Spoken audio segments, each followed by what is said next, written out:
Jami-Lee Ross. Mr Speaker, in the speeches that we've had so far from the opposition, I've heard them complaining and moaning about things they'd like us to be talking about. Well, Mr Speaker, let's just be reminded that this is a tax bill, and let's just be reminded that the Labour Party on the other side are the big spending, big taxing party of the Parliament. If they really want to talk about the issues that New Zealanders are concerned about, it's the big spending monster sitting on the other side of the House, that if they were putting forward this tax bill, the tax bill that New Zealanders would be facing would be substantially more. I see David Cunliffe interjecting on the other side. Can I say to Mr Cunliffe, while I have an opportunity, please don't go up those kauri trees, because that'll provide an incentive for those kauri trees to be felled. So Mr Cunliffe, stay away from the kauri trees, stay away from interjecting in the Parliament here tonight. I know he's interjecting because he doesn't like it, but when they proposed about $18 billion of extra spending under his watch, that led to thousands of people staying home and not voting Labour, he was ashamed. I'm glad, Mr Speaker, that they are not putting forward this tax bill, because it would not be good for New Zealanders. Taxpayers would be very concerned about the bill they would be facing, and Mr Speaker, it's one that we're proud to bring to the Parliament, which implements some changes. Mr Speaker, the Minister talked about two new tax measures to support business R&D. Mr Speaker, the Labour Party talks a lot about R&D, but Mr Speaker, we are the party that is delivering on R&D for New Zealanders. Through the systems we have put in place, Mr Speaker, there is more R&D taking place in this country. There are more opportunities for R&D to take place. Mr Speaker, it's important for the country. Mr Speaker, innovation is something that this country is very good at. Innovation is something that this country thrives on and prospers on, and Mr Speaker, it's important that R&D is supported by government, and this government is delivering in that area.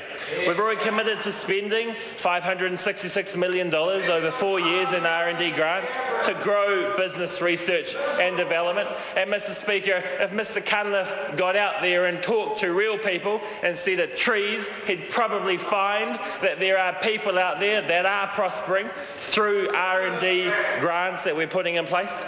And Mr Speaker, innovative Kiwi businesses in this country are investing in research and development, and they will benefit from these tax measures that we announced in Budget 2014 and are put in place in this bill.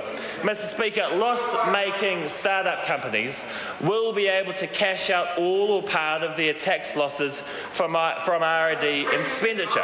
While all businesses will be allowed tax deductibility for R&D, black hole expenditure that is currently neither deductible nor able to be depreciated. Mr Speaker, they keep going on the other side. Mr Speaker, I feel sorry for them. I feel sorry for them, Mr Speaker. I feel sorry because they are at a loss as to what to produce for New Zealanders. Mr Speaker, the member over the other side cannot handle the fact that he was resoundingly defeated last year. Resoundingly defeated last year. Well, Mr Speaker, if he's going to interject, I'm going to give it back, because, Mr Speaker, New Zealanders sent him a message, and I'm happy to send him a message here in the House tonight as well.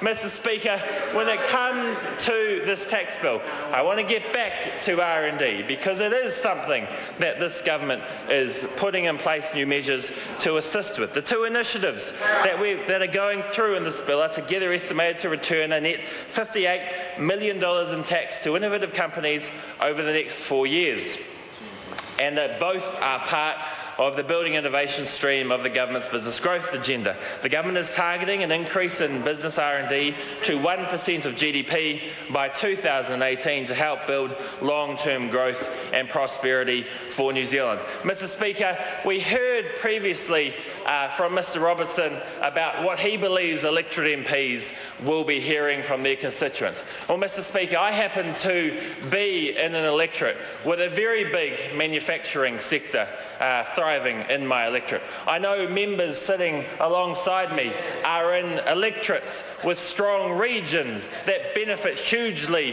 from growth through innovation that R&D helps to bring to their regions. And Mr. Speaker, if anyone wants to hear about what electorate MPs over this side of the House hear about, it's about the fact that we are supporting business, that we are putting in place the economic settings that allows business to grow, the economic settings that allows jobs to be created, and Mr. Speaker, the economic settings and the tax policies that allow businesses to invest more in their companies and invest more through R&D. Mr. Speaker, we are the party that are delivering for New Zealanders. Mr. Speaker, this tax bill is another area in which we're delivering for New Zealanders.